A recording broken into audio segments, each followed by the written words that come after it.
Assalamualaikum warahmatullahi wabarakatuh. Perkenalkan, nama saya Muhammad Lutfan Tamrin dengan NIM 11231058 dari Informatika Angkatan 23. Kali ini saya akan mempresentasikan hasil pengerjaan tugas UAS Sistem Terdistribusi saya, yaitu sebuah PubSub agregator terdistribusi yang berjalan sepenuhnya di atas Docker Compose dengan 3 karakteristik utama untuk diwajibkan pada soal ini. Yang pertama ada independent, terus ada consumer, deduplication yang kuat, serta transaksi. Dan juga counter concurrency untuk mencegah race condition. Terus di video ini saya akan membagi menjadi 8 bagian. Yang mana pertama saya akan menjelaskan arsitektur, sistem dan alasan desainnya. Terus yang kedua, saya akan build dan menjalankan seluruh service lewat Docker Compose. Yang ketiga, saya akan membuktikan independensi dan deduplication baik untuk single event maupun batch event yang mengandung duplikat. Keempat, saya akan mendemokan transaksi dan kontrol konklusi dengan beban tinggi memakai service publisher yang mengirim puluhan ribu event. Kelima, saya akan menjalankan automated test. Keenam, saya akan membuktikan presentasi data bahwa data tetap aman walaupun kontainer di restore bahkan di recreate. Ketujuh, saya akan membuktikan bahwa seluruh komunikasi antar service berjalan murni di jaringan lokal Compose tanpa dependensi eksternal. Dan yang terakhir, saya akan menunjukkan sisi observability sistem serta merangkum keputusan desain saya, terutama yang berkaitan dengan bab 8 dan bab 9 dari buku Distribute System Concept and Design karya dari Corius dan kawan-kawan. Yaitu transaksi dan kontrol konversi yang menjadi penekanan utama tugas ini. Saya akan menjalankan semua demo ini dari root folder project di PowerShell. Oke, mungkin lanjut ke arsitektur sistem. Jadi sebelum saya melakukan demo, saya akan jelaskan dulu arsitekturnya. Sistem saya terdiri dari 4 service di dalam satu Docker Compose. Nah, yang mana di sini ada agregator, publisher, broker, dan juga storage. Storage adalah Postgres SQL 16 yang berfungsi untuk sebagai dedup store persistent.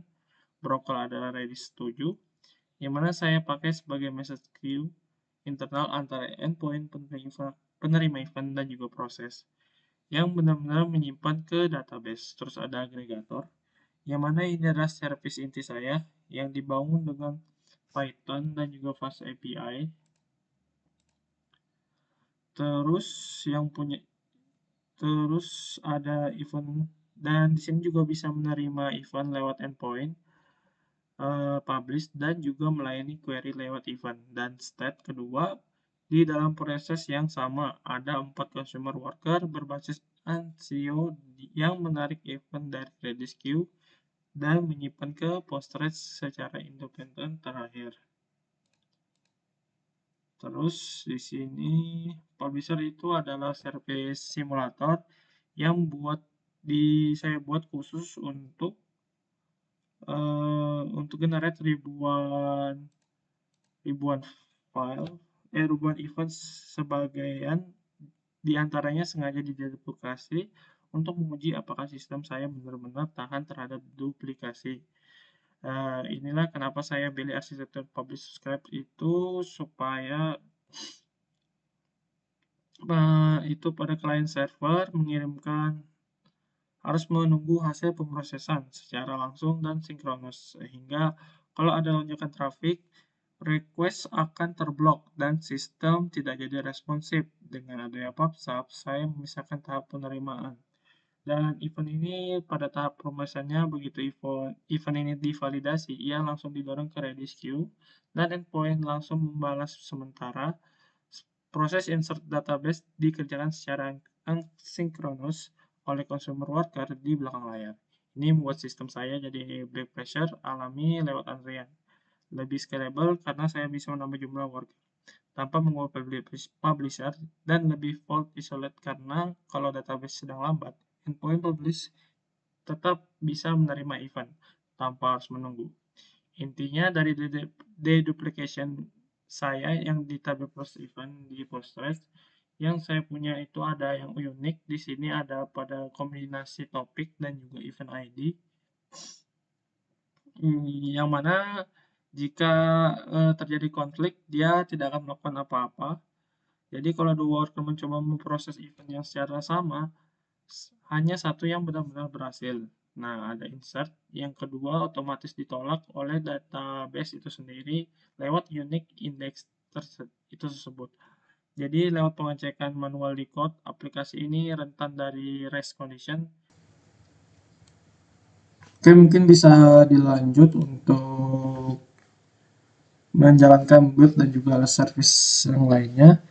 Untuk sekarang saya akan melakukan build image-nya dulu untuk menjalankan Docker Compose-nya terlebih dahulu.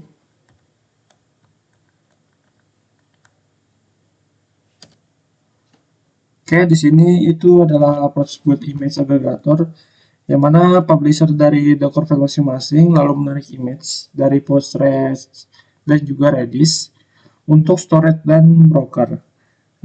Sambil menunggu hasilnya, kita buat.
Jadi itu bisa lihat di sini kontainer UTS broker itu sudah healthy, storage dan aggregator sudah healthy. Kita akan mungkin coba cek uh, untuk keempat kontainer ini.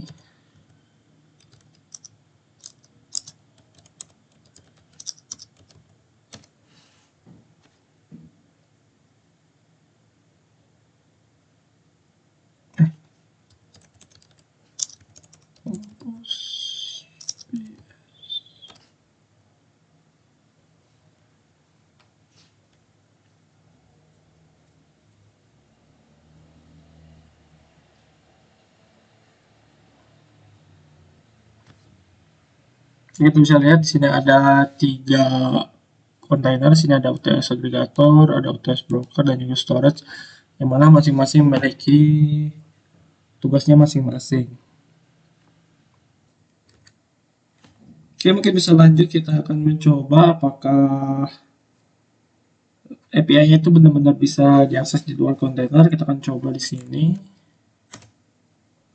Oke, sudah kita bisa dapatkan hasil statusnya sudah oke, yang mana artinya itu API-nya sudah hidup dan siap menerima request. Oke, mungkin kita bisa lanjut untuk business statistik dan juga Bolter untuk API-nya. Jadi sebelum saya mengirim event, saya akan cek terlebih dahulu kondisi awal statistik sistemnya supaya nanti perubahan angkanya bisa dibandingkan secara jelas. Saya akan coba untuk menjalankannya. Oke, di sini kita bisa lihat retrieve-nya 4000. 40.000, unique reference-nya 0, duplicate drop-nya 0, topiknya masih tidak ada, dan uptime-nya masih segini. Yang mana di sini itu karena tadi publishnya sudah sempat dijalankan otomatis pada saat startup, dan angkanya mungkin tidak ada yang mungkin tidak nol. Oke, di sini sekarang saya akan membuktikan bahwa mengirim event yang sama berkali-kali, hanya akan diproses satu kali. Oke, saya akan coba siapkan satu variabel event terlebih dahulu di dalam for cell ini, yang mana sudah saya siapkan.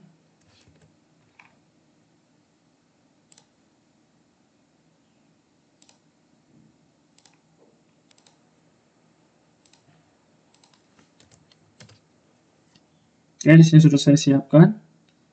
Yang mana sini saya ingin hasilnya langsung terlihat di layar, makanya saya menggunakan yang namanya mode sync sama dengan true, yang membuat agregator yaitu memproses event itu langsung di dalam request yang sama dan membalas hasil finalnya dengan baik, yaitu bisa dalam bentuk proses ataupun duplikat untuk statusnya itu sendiri.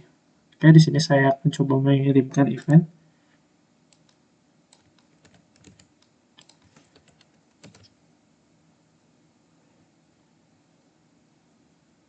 Oke, bisa dilihat di sini sudah kita lihat ada dua event yang teraccept. Kita akan coba cek apakah statusnya itu duplikasi ataupun tidak.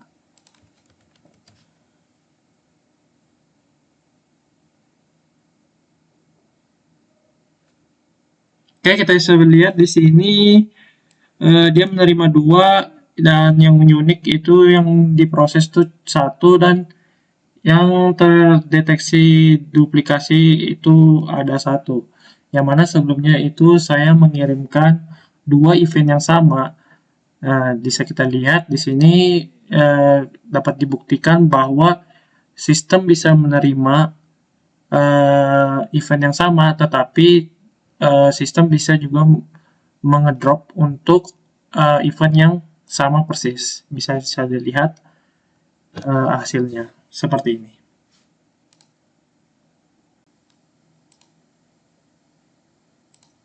Oke, di sini kita akan coba melanjutkan untuk demo batch event.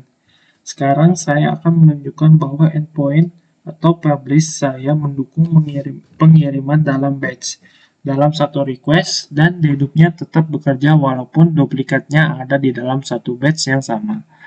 Oke, di sini saya akan siapkan 3 event yang mana ada 2 unik dan 1 duplikat dari event yang pertama. Di sini sudah saya siapkan.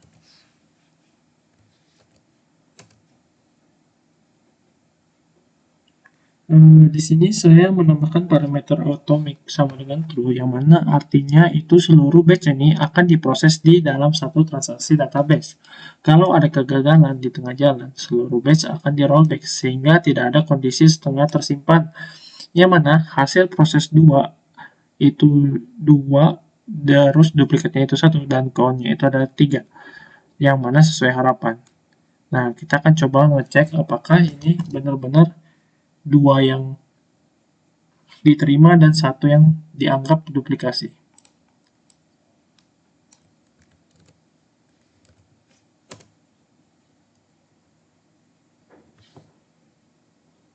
Oke, di sini bisa kita lihat bahwa ada 2 yang keterima, bisa dilihat sini, yang mana batch 1 ini keterima dan juga batch 2 yang keterima. Dan di sini kita bisa lihat dari yang sebelumnya itu kan ada 2 yang ke receive, sekarang karena kita tambah 3 sekarang jadi 5. Untuk unit proses yang diproses itu ada 3, yang mana tadi ada 2 yang unik dan 1 yang dupe. Bisa kita lihat yang mana dupenya tadi yang awalnya 1 sekarang menjadi 2, dan yang proses itu yang awalnya 1 menjadi akhirnya menjadi 2. Oke, mungkin lanjut untuk demo selanjutnya, itu transaksi dan kontrol konsekuensi dengan beban yang tinggi. Yang mana ini bagian inti dalam penilaian tugas yang sesuai dalam penekanan dalam bab 8 dan bab 9. Sampai sini saya sudah membuktikan bahwa dedup untuk single dan batch event secara sinkron. Sekarang saya akan buktikan bahwa sistem tetap konsisten ketika diproses secara konkuren oleh banyak worker sekaligus dengan volume yang besar memakai mode default asynchronous lewat antrian Redis. Saya akan jalankan service publisher yang akan menggenerate 20.000 event unik, lalu menambahkan sekitar 30% duplikat tambahan secara acak mengacak urutannya dan mengirimkan secara paralel dalam bentuk batch ke endpoint atau publish secara default. Artinya, semua event akan masuk ke dalam Redis queue dan diproses secara paralel oleh 4 consumer worker yang berjalan dalam agregator. Mungkin saya akan coba berjalan.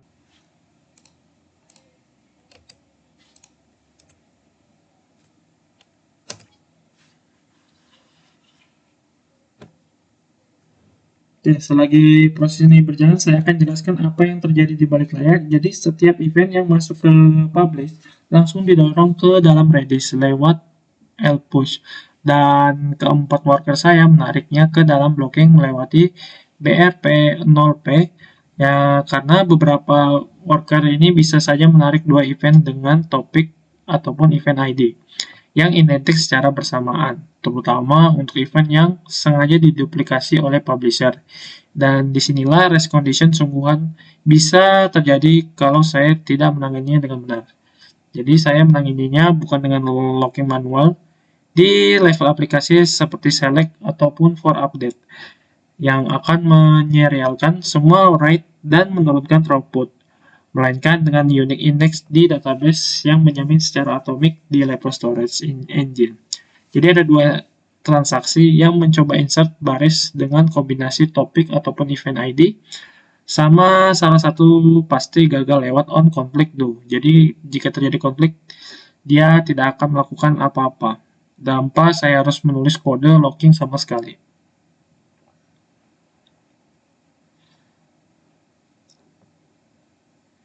Jadi dalam aplikasi yang rentan REST memilih isolation yang lebih ketat dari yang dibutuhkan hanya untuk menambah overhead locking tanpa manfaat tambahan untuk kasus pub/sub log aggregator seperti ini. Oke, setelah publishernya sudah selesai, mungkin saya akan coba cek statistiknya akhirnya.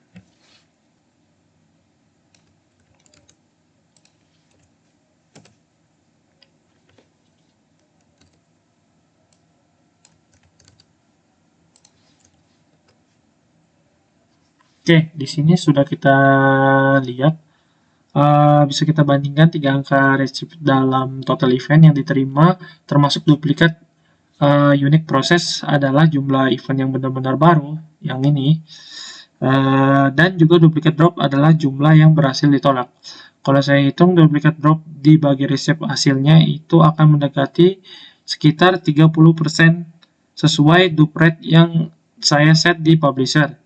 Ini membuktikan bahwa walaupun pemrosesan dilakukan secara konkuren oleh 4 worker, tidak ada satupun duplikat yang lolos dan tidak ada satupun event unik yang hilang. Konsistensi statistik ini membuktikan bahwa tidak adanya loss update pada counter walaupun ribuan request datang nyaris bersamaan. Oke, mungkin kita bisa lanjut untuk melakukan demo menjalankan automated test. Oke, sebelumnya saya akan menjalankan automated test saya yang berisi 16 test case mencakup validasi skema, dedup untuk request berulang, maupun dedup di dalam satu batch, concurrence, batch automatic, konsistensi pada start, sampai stress yang kecil dengan duplikat. Oke, sebelum itu saya akan coba untuk menginstal requirement pada txt-nya. Kita coba install di sini.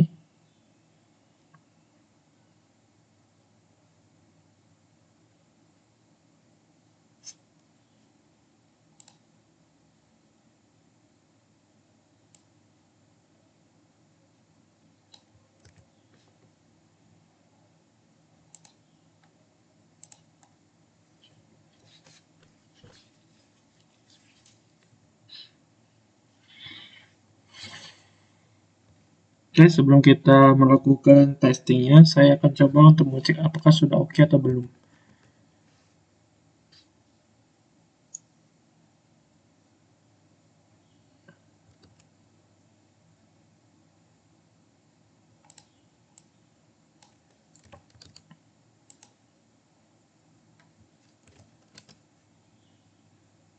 Oke, bisa kita lihat bahwa statusnya sudah ready.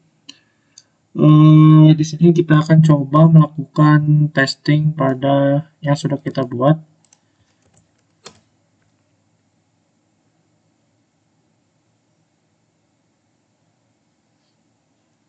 Di sini ada beberapa tes yang paling relevan dengan rubrik penilaian, yang mana ada tes dedup same request repeated dan tes dedup with batch membuktikan dedup bekerja baik untuk request berulang maupun duplikat di dalam satu batch. Tes dan juga tes concurrent same event to double proses secara eksplisit mengirimkan event identik dari banyak coroutine sekaligus dan memverifikasi hasil akhirnya tetap satu baris di database. Ini tes konkurensi yang langsung membuktikan klaim saya soal race condition. Lalu ada tes stat monotic increase dan tes stat duplicate count yang mana memverifikasi konsistensi counter serta tes async publish eventually processed yang membuktikan model eventual konsensi saya. Event yang dikirim lewat mode asynchronous memang tidak langsung muncul di storage, tapi dijamin akan muncul di proses oleh consumer worker. Yang mana semua 16 ini tes ini lulus seperti terlihat dalam layar. Kita akan coba di sini. Bisa kita lihat di sini semua sudah pass. Oke, mungkin bisa dilanjut untuk presentasi data dan crash recovery. Jadi di bagian ini membuktikan requirement bahwa data harus tetap aman walaupun kontainernya dihapus.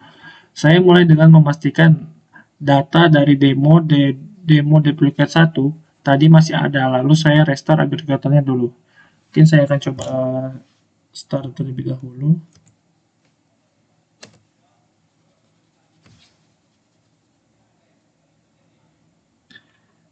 Data ini masih ada setelah restart biasa, tapi restart saja belum cukup membuktikan bahwa prestasi sungguhan, karena kontainer yang sama hanya dimatikan dan dihidupkan ulang, bukan dihapus. Sekarang saya akan benar-benar menghapus dan membuat ulang kontainer agregator untuk membuktikan data bukan tersimpan di memori ataupun file system kontainer yang sementara. Jadi saya akan coba jalankan.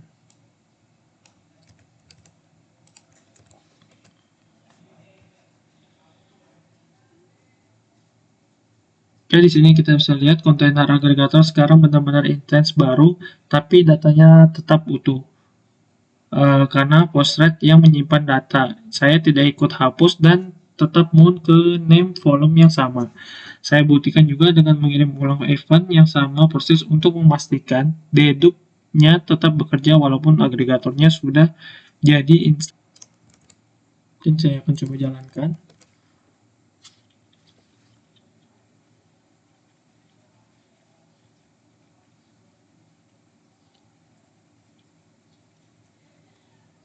Oke, walaupun tetap hanya satu baris untuk demo duplicate satunya, dedup store saya bukan hanya chat di memori yang hilang saat di restart ataupun recreate, melainkan benar-benar tersimpan permanen di disk lewat Postgres. Saya tunjukkan juga volumenya secara eksplisit. Oke, bisa kita lihat di sini untuk tetap hanya satu baris dalam demo duplication-nya. Yang mana dedup store saya bukan hanya cache dan memori saja yang hilang saat restart ataupun recreate, melainkan benar-benar tersimpan permanen di disk lewat Postgres. Bisa saya tunjukkan secara eksplisit untuk volumenya. Oke, nextnya saya akan kasih lihat.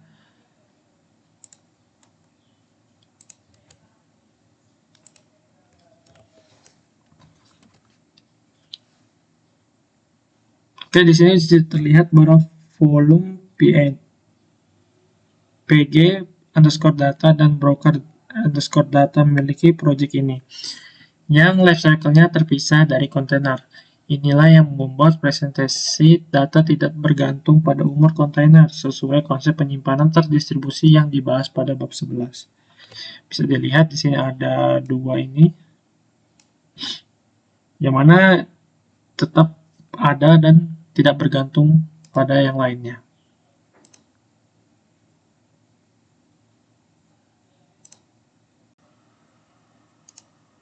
Oke, lanjut ke yang terakhir yaitu jaringan lokal dan observability, yang mana saya buktikan juga bahwa sistem ini tidak bergantung pada layanan eksternal manapun. Saya cek konfigurasi Compose secara lengkap. Oke, kita coba untuk menjalankan Docker Compose config-nya. Oke, di sini saya ingin soroti hanya service pada agregatornya. Oke, di sini yaitu 8080, dan itu semata-mata supaya saya bisa demo dari host lokal saya.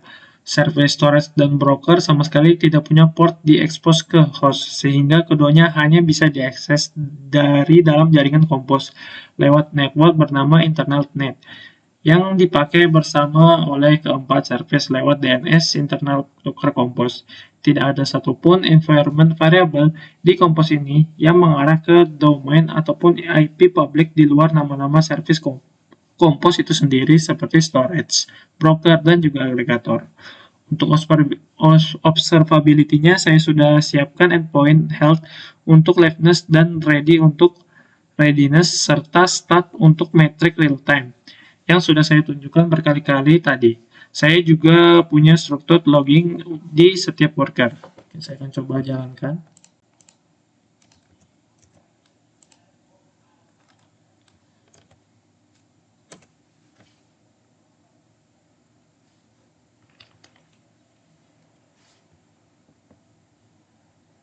Oke, bisa dilihat di sini.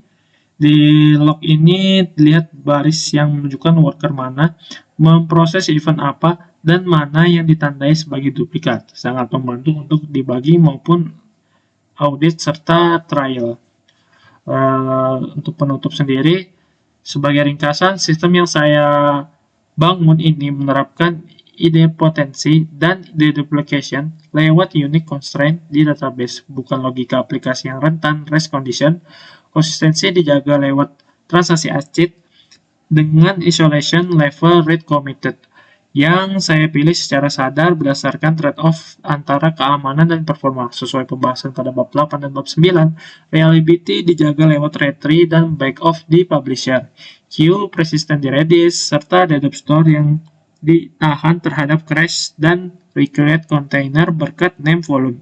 Dan seluruh sistem ini berjalan terisolisasi di jaringan lokal Docker Compose tanpa satupun dependensi ke layanan publik eksternal. Mungkin cukup sekian dari saya, kurang lebihnya mohon dimaafkan. Assalamualaikum warahmatullahi wabarakatuh.